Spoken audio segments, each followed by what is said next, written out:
नमस्कार। मैं वीके शास्त्री अपने चैनल के माध्यम से आप सभी दर्शकों का बहुत बहुत स्वागत करता हूं। 17 जुलाई 2023 प्रातः 5:19 पर पूरे एक वर्ष के बाद सूर्यदेव चंद्रमा की राशि कर्क राशि में गोचर करेंगे और कर्क राशि में 17 अगस्त 2023 तक सूर्य का गोचर रहेगा। ज्योतिष शास्त्र में सूर्य को पिता का कारक माना गया है और चंद्रमा को माता का कारक माना जाता है। आप सोचिए, जब पिता पूरे एक वर्ष के लिए परदेश चले जाते हैं तो बच्चों को और उनकी माँ को पिता के आने का कितना इंतज़ार होता है, और जब पिता घर वापस आते हैं तो बच्चों की खुशी का ठिकाना नहीं होता। पिता कितने खुश होते हैं, माता को कितनी खुशी मिलती है, ये कल्पना से परे है। ठीक यही स्थिति 17 जुलाई को घटित होने जा रही है। सूर्य का गोचर कर्क राशि में होगा तो बिल्कुल यही स्थिति बनेगी। सूर्य कितने प्रसन्न होंगे और बच्चे कितने प्रसन्न होंगे। और बच्चे कौन? बच्चे हैं हम सभी प्राणी, हम सभी जातक प्राणी मात्र को जो इस धरती पर निवास करते हैं, उन्हें अत्यंत खुशी महसूस होगी। दूसरी महत्वपूर्ण बात यह है कि सूर्य है अग्नि तत्व ग्रह और चंद्रमा है जल तत्वीय ग्रह। चंद्रमा की राशि में गोचर करने से सूर्य के अंदर की अग्नि शांत होगी, सूर्य शांत होंगे, सूर्य रिलैक्स महसूस करेंगे, सूर्य प्रसन्न होंगे, तो हम सभी चराचर जगत को प्रसन्नता और खुशी बांटेंगे और अपने कारक तत्वों से संबंधित सभी फल प्रदान करेंगे। एक और महत्वपूर्ण बात है कि जब सूर्य कर्क राशि में गोचर करेंगे तो वहाँ पर बुध का गोचर पहले से ही है। 25/7 तक मात्र एक सप्ताह के लिए ही सही बुधादित्य राजयोग भी बनेगा, क्योंकि इसके बाद बुध सिंह राशि में गोचर करेंगे। हालांकि शनि सूर्य का षडाष्टक योग भी बन रहा है इस गोचर काल में, और जिसके कारण संघर्ष बढ़ेगा, चुनौतियां भी बढ़ेंगी। सूर्य के इस राशि परिवर्तन से क्या क्या संभावनाएं बन रही हैं आपके जॉब कैरियर को लेकर, धन और शिक्षा को लेकर, संतान को लेकर, लव रिलेशंस और फैमिली लाइफ को लेकर, भाग्य कर्म और पुरुषार्थ को लेकर, इन्हीं सब बातों का विश्लेषण करेंगे इस वीडियो में। तो सूर्य के इस राशि परिवर्तन का मकर राशि के जातकों के जीवन पर क्या प्रभाव पड़ेगा, इसी का विश्लेषण करेंगे इस वीडियो में।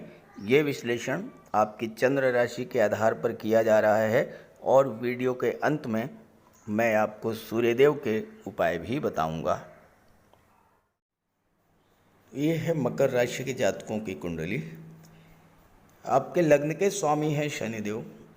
शनिदेव का गोचर इस समय कुंडली के धन भाव में है और शनि से सूर्य का षडाष्टक योग बन रहा है।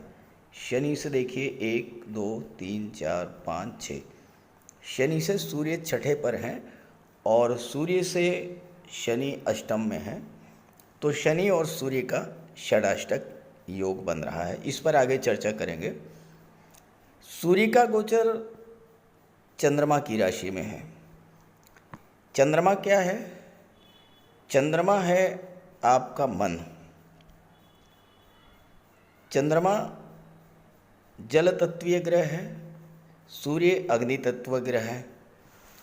तो चंद्रमा की राशि कर्क राशि में गोचर करने से क्या होगा कि सूर्य के अंदर की अग्नि शांत होगी। इसके अलावा सूर्य यहाँ पर अष्टम भाव के स्वामी हैं और चंद्रमा क्या है? आपका मन है। सूर्य का गोचर कर्क राशि चंद्रमा की राशि में, तो आपका मन कहाँ पर होगा इस समय? अष्टम भाव की चीज़ों पर होगा। अष्टम भाव क्या होता है? अष्टम भाव होता है परिवर्तन का, दुखों का, पीड़ाओं का, कष्टों का, आकस्मिक घटनाओं का।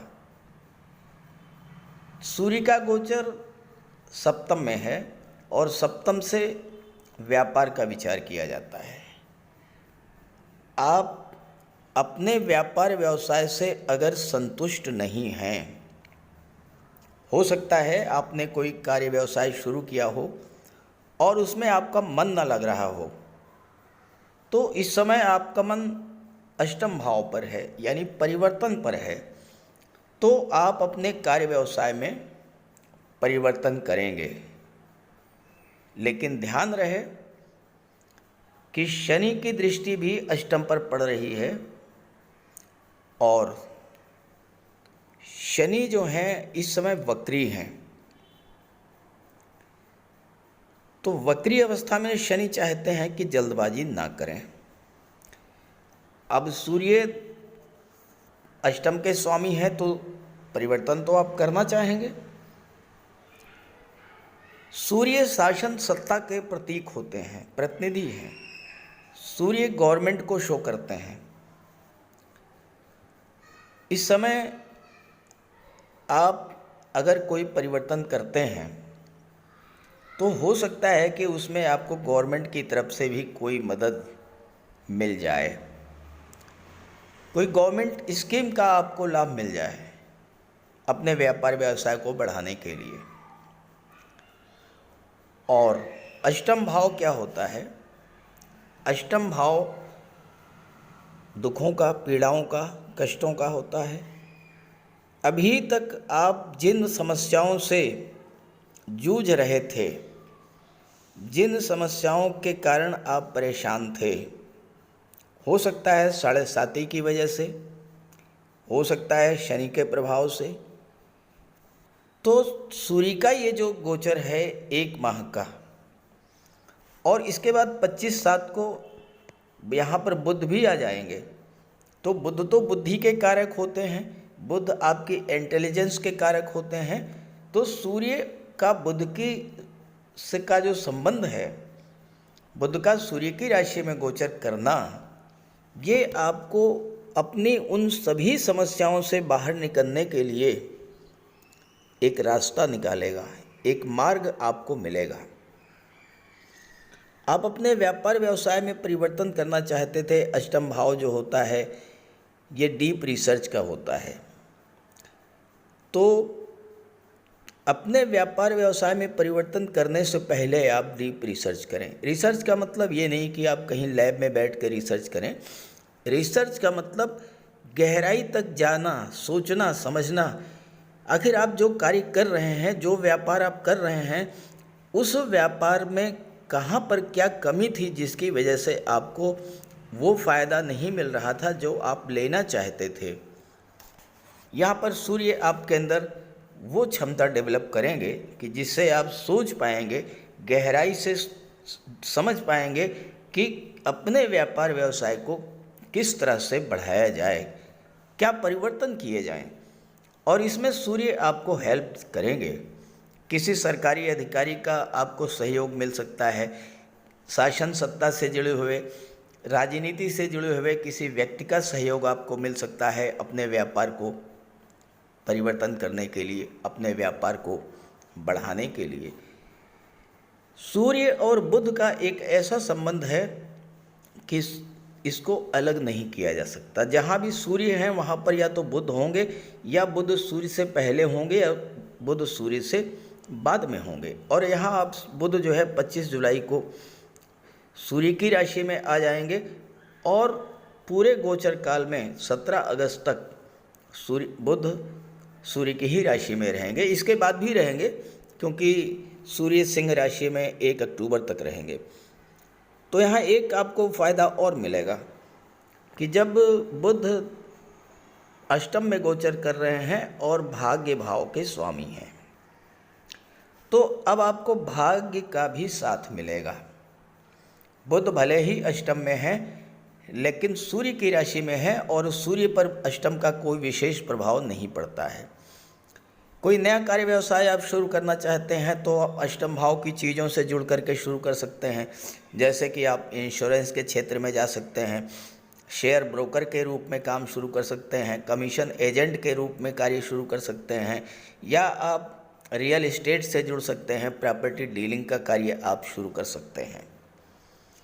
यहाँ पर बुध हैं और बुध जो है वो मार्केटिंग के कारक होते हैं, बुध इंश्योरेंस के कारक होते हैं, बुध डाटा प्रोसेसिंग और डाटा एनालिसिस के कारक होते हैं, और सूर्य की राशि में है, सूर्य का प्रभाव बुध पर है। तो ऐसे में आप बुध से रिलेटेड एरियाज़ में, मीडिया के क्षेत्र में या आईटी सेक्टर में, या फिर आप बैंकिंग और फाइनेंस के क्षेत्र में जा सकते हैं और वहाँ भी आपको सफलता मिलेगी।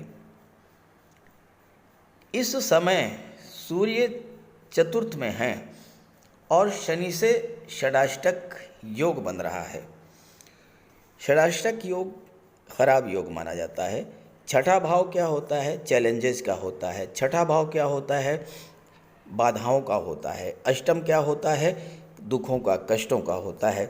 तो शनि सूर्य जब षडाष्टक योग बना रहे हैं तो आपको सप्तम भाव की चीज़ों से समस्या हो सकती है। सूर्य वैसे ही सप्तम भाव में दाम्पत्य सुखों के लिए अच्छे नहीं माने जाते हैं। जब शनि से षडाष्टक योग बन रहा है तो आपको दाम्पत्य जीवन को लेकर के, अपने रिलेशंस को लेकर के बहुत सावधान रहना होगा। और दूसरी बात, आपको अपने जीवन साथी के स्वास्थ्य का विशेष ध्यान रखना होगा इस गोचर काल में। शनि संबंधी समस्याएं आ सकती हैं, आर्थराइटिस है, जॉइंट पेन्स हैं, पिंडलियों में, घुटनों में दर्द, या सूर्य से समस्या माइग्रेन है, सिर दर्द है, हाई ब्लड प्रेशर है, इस तरह की समस्याएं उनके स्वास्थ्य में आ सकती हैं। तो आपको उनके स्वास्थ्य का विशेष ध्यान देना है। यहाँ पर सप्तम भाव जो होता है ये लीगल कॉन्ट्रैक्ट्स का होता है, कानूनी अनुबंध का होता है। सप्तम भाव पार्टनरशिप का होता है और यहाँ पर आपको सूर्य के प्रभाव से एक बहुत अच्छा पार्टनर मिलेगा। चूँकि सूर्य चंद्रमा की राशि में है तो चंद्रमा आपका मन है, सूर्य आपके मन को प्रकाशित कर देंगे, आपके बुद्धि को जागृत कर देंगे। सूर्य के प्रभाव से एक बहुत अच्छा पार्टनर आपको मिलेगा और एक बहुत अच्छा लीगल कॉन्ट्रैक्ट भी आप करेंगे।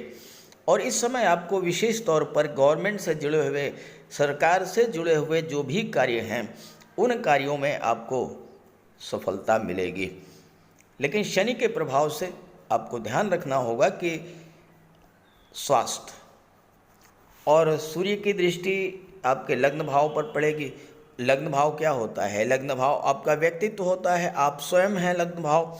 तो यहाँ पर भी वही स्थिति बन रही है कि शनि सूर्य का षडाष्टक योग बन रहा है, तो आपकी स्वास्थ्य का आपको विशेष ध्यान देना पड़ेगा। हालांकि व्यक्तित्व में तो आपके बहुत अच्छा प्रवर्तन देखने को मिलेगा। देखिए, सूर्य ईगो और अहंकार को शो करते हैं, सूर्य क्रोध के कारक होते हैं, लेकिन चंद्रमा की राशि में होने के कारण आपका मन शांत रहेगा। सूर्य आपके आत्मविश्वास को बढ़ाएंगे, आपके आत्मसम्मान में वृद्धि करेंगे, मान सम्मान में वृद्धि करेंगे। और साथ ही साथ चूँकि सूर्य शासन सत्ता के कारक होते हैं तो इस समय आपकी सोशल इमेज भी बढ़ेगी। और अगर आप राजनीति से जुड़े हुए हैं, चूँकि सूर्य और शनि ये दो ऐसे ग्रह हैं जो कि राजनीति से आपको जोड़ देते हैं, तो अगर आप पॉलिटिक्स में हैं तो राजनीति के क्षेत्र में भी आपके लिए सूर्य शनि का ये संबंध अच्छा रिजल्ट देगा। लेकिन संघर्ष के बाद चैलेंजेस बढ़ेंगे, परेशानियां बढ़ेंगी, चुनौतियां आपके सामने नई नई खड़ी होंगी, लेकिन जीत आपकी होगी, क्योंकि सूर्य राजा हैं और राजा की जीत ही होती है, हार बहुत कम होती है। फिर भी अगर आपको सूर्य से रिलेटेड कोई समस्या हो रही है तो आप सूर्य का उपाय जरूर कीजिएगा। और इसके अलावा अगर आपके जीवन में सूर्य की महादशा या अंतर्दशा गतिमान हो तब तो आप सूर्य का उपाय अवश्य कीजिएगा। तो बात करते हैं सूर्य के उपायों पर। सूर्य देव की आराधना करें। खास करके छात्रों को या जो कॉम्पिटिटिव एग्ज़ाम्स की तैयारी कर रहे हैं उन्हें तो सूर्य के उपाय अवश्य करने चाहिए। सूर्य आत्मा के कारक हैं। इस पृथ्वी पर सूर्य के कारण ही जीवन है और सूर्य की ही ऊर्जा, प्रकाश और ऊष्मा से हम कार्य करने में सक्षम होते हैं।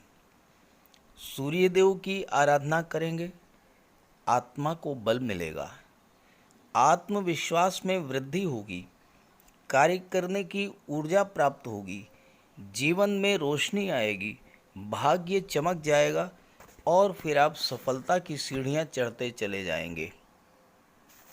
तो प्रातःकाल स्नान करते समय जल में लाल पुष्प या केसर डाल करके स्नान कीजिए।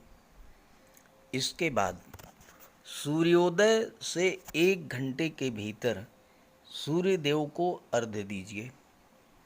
तांबे के लोटे में जल, अक्षत, लाल पुष्प, रोली, लाल चंदन ये डाल करके सूर्य देव को अर्घ्य दीजिए।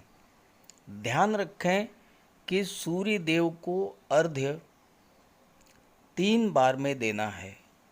1 लोटे जल को आपको 3 बार में अर्घ्य देना है और साथ ही साथ इस बात का ध्यान रखना है कि जो जल है वो आपके पैरों पर ना गिरे। इसके बाद गायत्री मंत्र का जाप करें, आदित्य हृदय स्तोत्र का पाठ करें। छात्रों को तो सूर्य का ये उपाय नियमित रूप से करना चाहिए क्योंकि सूर्य ही सरकारी नौकरी के कारक हैं और आज के युग में हर छात्र का सपना होता है कि वो आईएएस बने, आईपीएस बने या शासन प्रशासन में उच्च पदस्थ अधिकारी बने और सूर्य इन सब के कारक होते हैं। सूर्य पिता के कारक हैं। पिता का सम्मान कीजिए, उनकी सेवा कीजिए, उनके मार्गदर्शन में आगे बढ़िए। यदि किसी तरह का कोई विवाद भी है तो उसे भुला दीजिए और उन्हें किसी तरह का कष्ट तो बिल्कुल न दें। इससे सूर्यदेव को बल मिलेगा। सूर्यदेव को बल प्राप्त हो इसके लिए रविवार को नमक का सेवन न करें। दलिया, दूध, दही, गुड़, गेहूं की रोटी इन सब का प्रयोग करें। रविवार के दिन सूर्यदेव को अर्घ्य देने के बाद एक तांबे की अंगूठी या तांबे का छल्ला ये धारण करें और जितनी आपकी क्षमता या सामर्थ्य हो यथाशक्ति लाल वस्त्र, गुड़, गेहूं, मसूर की दाल या तांबे का दान करें।